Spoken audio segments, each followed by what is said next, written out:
고질적 눈질환 치료 제가 쓴 네 권의 책 가운데 자가치유편에 있는 약시에 대해서 설명을 드리겠습니다.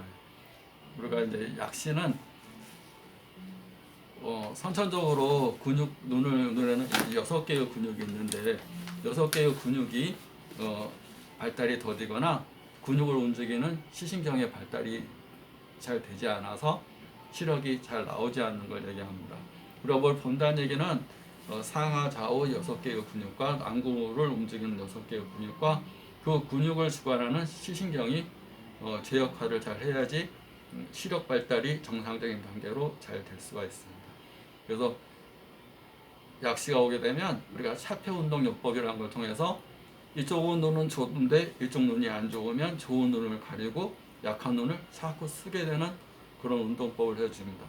운동을 한다는 것은 용불용설이라고 해서 쓰면 쓸수록 발달하고 튼튼해진다고 합니다. 쓰지 않으면 퇴화가 되고 쓰면 쓸수록 발달된다.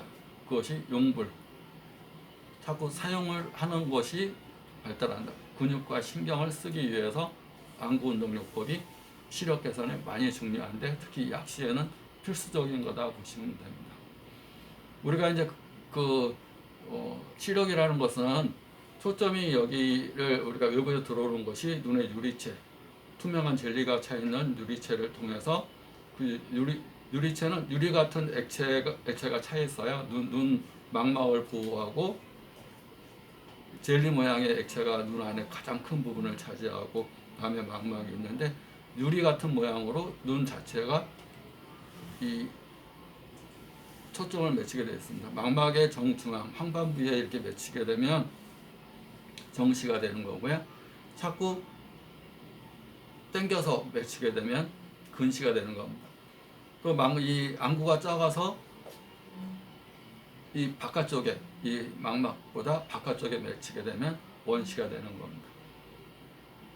그 나이가 먹으면 그 수정체가 제 역할을 하지 못하면서 초점 기능이 맞추는 기능이 떨어져서 눈 피로도 빨리 오고 이제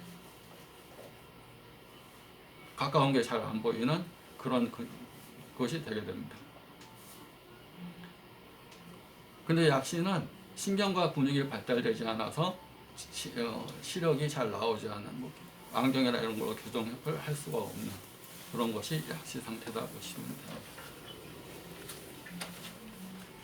약시는 안구에 기질적 이상이 없는데도 시력이 정상적으로 발달되지 못해서 시력이 나쁜데도 안경이나 콘택트 렌즈로 교정이 잘 나오지 않는 상태.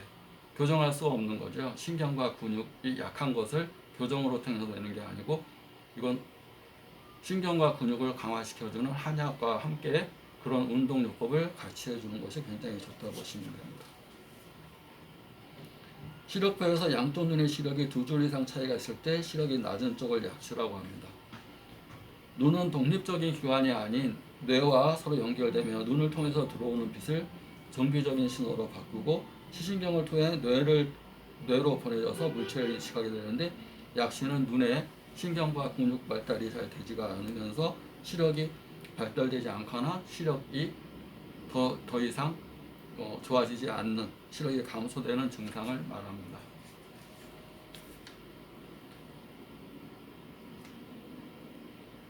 약시의 이제 한방적인 원인은 선천적인 원인, 또 내부 장기가